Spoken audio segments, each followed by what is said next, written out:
Assalamualaikum warahmatullahi wabarakatuh. Alhamdulillah, alhamdulillahil wahidil qahhar, al-azizil jabbar mukawwiril laili 'alan nahar. Asyhadu an la ilaha illallah wa asyhadu anna Muhammadar Rasulullah. Asyhadu an la ilaha illallah wahdahu la syarikalah. Allazi ja'ala al-izzata lil mu'minina as-sabirin wa kataba sillata 'alal kafirin al-haqidin.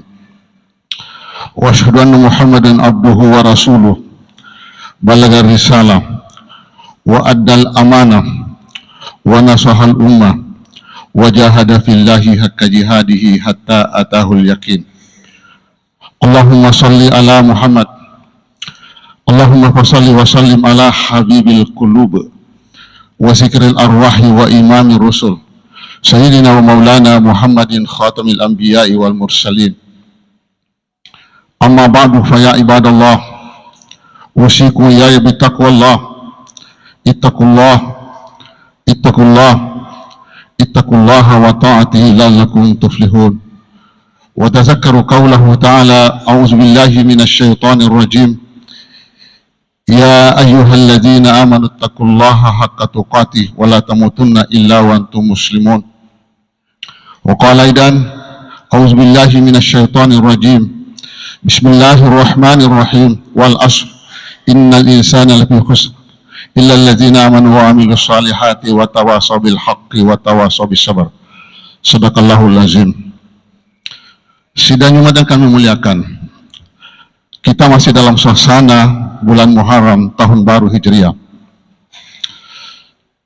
Suatu ketika Umar bin Khattab menerima surat, lalu surat itu dijawab oleh khalifah tanpa tanggal, tanpa bulan, dan tanpa tahun, sehingga menyulitkan bagi arsiparis. Umar sebagai khalifah waktu itu menyadari bahwa umat Islam yang sudah begitu banyak, sudah begitu besar berkembang pada masanya, itu sudah tidak wajar lagi belum memiliki penanggalan sendiri. Maka beliau mengumpulkan para sahabat-sahabat senior, para ulama ketika itu, membicarakan hal itu. Dalam pertemuan itu disepakati bahwa tibalah saatnya umat Islam memiliki penanggalan sendiri. Namun yang menjadi perdebatan alot dalam pertemuan itu, dari mana memulainya? Dari mana menghitung tahun satu? Ada yang mengusulkan bahwa sebaiknya kalender Islam bertolak dari lahirnya Nabi Muhammad, yaitu 12 Rabiul Awal. Usulan ini tidak disepakati. Lalu ada lagi yang mengusulkan bahwa sebaiknya kalender Islam itu bertolak dari pengangkatan beliau sebagai Nabi, itu 17 Ramadan di Gua Hira. Lagi-lagi usulan ini tidak disepakati. Lalu ada lagi yang mengusulkan bahwa sebaiknya kalender Islam itu bertolak dari peristiwa Isra dan Mi'raj 27 Rajab. Usulan ini pun tidak disepakati. Lalu ada yang mengusulkan bahwa sebaiknya kalender Islam bertolak dari peristiwa hijrahnya Nabi Muhammad SAW dari Mekah ke Madinah. Inilah yang disepakati, sehingga kalender Islam namanya Hijriah, dinisbatkan hijrahnya Nabi Muhammad SAW dari Mekah ke Madinah. Sidang Jumat yang kami muliakan, mengapa peristiwa hijrahnya Nabi Muhammad SAW dijadikan sebagai titik dasar kalender Islam? Karena setelah Nabi hijrah dari Makkah ke Madinah, kemajuan yang dicapai oleh umat Islam itu berkembang drastis dibanding sebelumnya. Setelah Nabi SAW dilantik menjadi Nabi di Gua Hira, kurang lebih 13 tahun lamanya Nabi Muhammad di Mekah, belum bisa dibentuk peranator sosial yang mapan. Makanya remaja masjid susah. Pengajian susah, sembunyi-sembunyi, apalagi sebuah negara. Makanya di Mekah belum disyariatkan salat berjamaah, belum disyariatkan salat Jumat, belum disyariatkan Idul Fitri, Idul Adha, belum disyariatkan haji, karena sifatnya berkumpul dan terbuka. Setelah beliau hijrah dari Makkah ke Madinah, perkembangannya drastis. Baru 1 tahun lebih hijrah dari Makkah ke Madinah, umat Islam dapat memenangkan perang Badar. Ini perang pertama yang terjadi. Pasukan muslim hanya lebih 300, pasukan kafir lebih 1000. 300 melawan 1000, menang 300, Pak. Tahun berikutnya, setelahnya, dan tahun ke-8 Hijriah, baru 8 tahun setelah meninggalkan Mekah, itu Mekah sudah dikuasai, yang dikenal dengan Fathu Makkah. 360 berhala digantung di Ka'bah, dihancurkan semuanya. Lalu Bilal bin Rabah beribadah di sana Ka'bah, Allahu Akbar, Allahu Akbar, sebagai azan pertama setelah Fathu Makkah.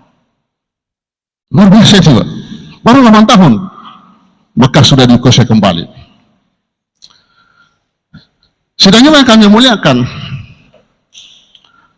Nabi hijrah ke Madinah bersama sahabat Abu Bakar, diantar oleh Abdullah bin Arikat. Ini non-Islam ini, karena dia tahu jalan. Nabi melewati jalan yang tidak biasa sampai di Kubah. 3 hari di Kubah membangun masjid. Masjid, pentingnya masjid ini. Kemudian beliau melanjutkan perjalanan ke Yasrib, Madinah. Orang Madinah menyambut dengan semangat. Nabi tangi, elo maka tenengi, tuluna untana Nabi ta, lepaskan, jangan dipegang, biarkan unta itu berjalan sendiri. Unta itu berjalan di Madinah, Yasrib, dan akhirnya sampai di sebidang tanah. Tanah ini miliknya Sahal dan Suhaili, bersaudara, dan keduanya anak yatim. Nah, dapina koro mopo unta lesotona bita, dan disinilah Nabi membangun masjid, dan inilah cikal bakal Masjid Nabawi. Sebelahnya rumah. Sidang jemaah kami muliakan, pentingnya masjid. Jadi Nabi melakukan perbaikan pembangunan di Madinah. Pertama, masjid. Masjid ini adalah lambang kesatuan, karena masjid itu adalah miniatur sebuah negara. Sukses di masjid, insya Allah sukses di luar. Coba kalau kita berjamaah ini, imam itu tidak sembarang, harus yang terbaik. Pemimpin kan paling paham tentang fikih, terutama fikih salat, paling bagus bacaannya, paling menjaga etika, kemudian lebih tua umurnya, kemudian lebih bagus nasabnya, lebih bersih pakaiannya, semuanya diatur, Pak. Itu imam, itu pemimpin. Makanya Abu Bakar itu diangkat sebagai khalifah pertama, diusulkan oleh Umar, karena Abu Bakar pernah ditunjuk oleh Nabi menjadi imam. Karena sahabat tidak menemukan catatan atau wasiat tertulis dari Nabi bahwa sepeninggal aku ini yang menjadi khalifah, sehingga ribut setelah Nabi wafat. Tapi Abu Bakar pernah ditunjuk oleh Nabi menjadi imam ketika Nabi sakit keras. Maka Umar mengusulkan bahwa kalau bisa jadi imam pemimpin salat, maka bisa juga menjadi pemimpin di tengah masyarakat. Itu Abu Bakar disepakati sebagai khalifah pertama. Imam itu sebelum memulai salat balik ke belakang, Untuk apa balik ke belakang itu imam sebelum Allahu Akbar takbir ihram? Melihat kondisi di belakang. Siapa tahu ada jamaah yang tua, siapa tahu ada musafir tidak bisa lama-lama. Jangan panjang-panjang, jangan panjang bacaannya, permudahlah. Musafir pergi kilometer pandang atau orang tua tidak bisa berdiri lama. Pemimpin harus mengikuti dan tahu kondisi jamaah di belakang. Pemimpin harus tahu kondisi raya yang dihadapi dan dipimpin. Sebelum takbir, luruskan saf. Tidak langsung takbir, luruskan saf. Isi yang kosong. Lalu memulai. Dan jamaah tidak boleh ikut berjamaah, tapi niatnya tidak berjamaah, tidak sah salat. Dia ada sesempajan ke masjid bersempajang, rokok ifaiman rokok tay tato ifaiman tato tay, tapi niatnya tidak ikut berjamaah, tidak sah salat. Harus satu komando dan tidak boleh melombai iman. Yang rokok ni mangi dia pernah tato iman, tatonya lena. Seorang makmum tidak boleh melombai imam. Tapi konsekuensinya ketika makmum terlambat, bacaan Fatihah ditanggung oleh imam. Indahnya ini berjamaah ini kalau diterapkan di tengah-tengah masyarakat. Sedang iman yang kami muliakan. Ketika imam keliru, salah imamnya, keliru, jangan dibiarkan keliru terus, tapi disampaikan. Jamaah harus menyampaikan, tapi dengan cara yang terhormat dan sopan. Subhanallah. Kalau ni, Subhanallah, mapacing pemala Taala. Fuang dia lupa. Pak Imam adalah manusia biasa, lupa. Ada jalan penyelesaian, jangan didemo secara anarkis, tapi sampaikan secara bijak. Subhanallah. Kemudian diselesaikan. Assalamualaikum. Ke kanan dan ke kiri. Lalu zikir, baca doa, salam-salaman. Indahnya salat berjamaah, Pak. Makanya pentingnya masjid. Nabi hijrah dari Makkah ke Madinah itu tiba di Kuwait 3 hari di Kuwait masjid. Di Madinah masjid, karena masjid adalah pemersatu umat.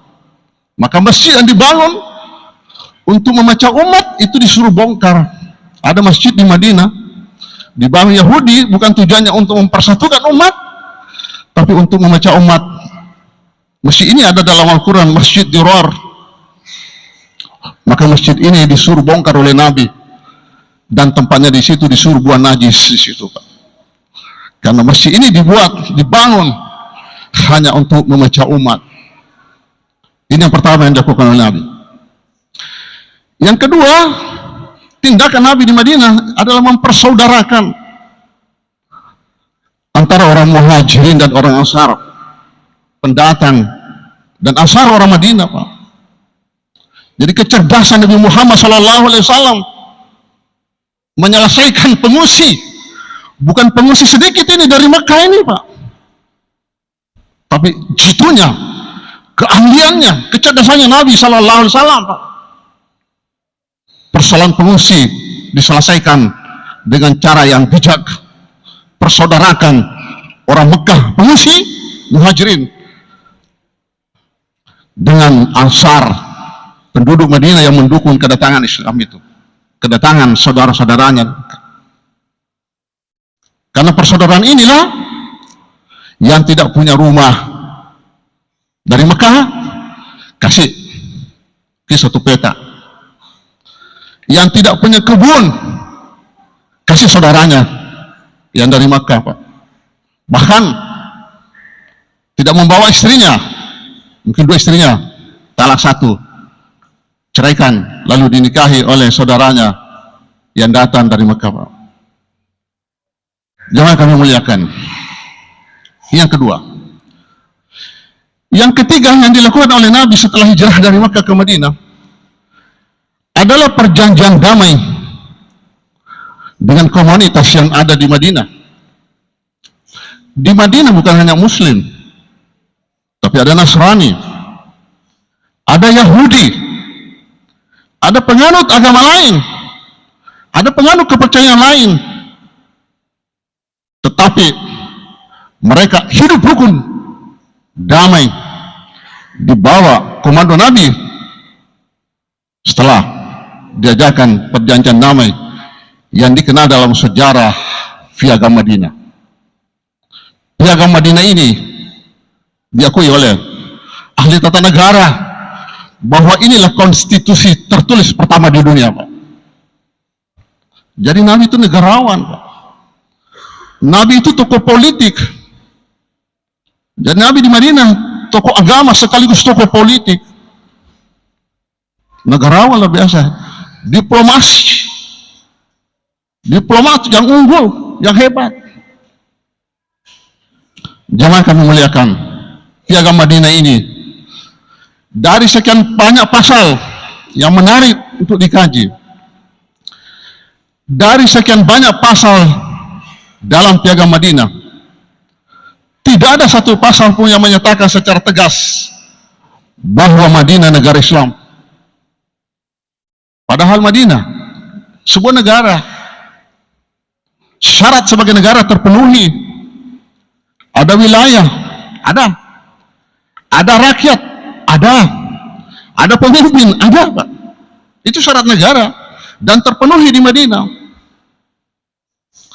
Negaranya negara Madinah, penduduknya ada.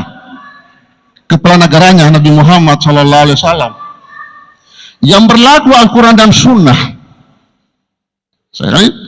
Kepala negaranya adalah Nabi Muhammad SAW. Hukum yang berlaku adalah hukum Al-Quran dan Sunnah. Tetapi tidak ada satu pasal pun secara tegas yang menyatakan bahwa Madinah adalah negara Islam. Islam ternyata hebat, ya, damai di bawah komando Nabi SAW. Sebab ketika substansi dan nama bertentangan, tidak bisa jalan dua-duanya, maka korbankanlah nama, kedepankan substansi demi persatuan bangsa.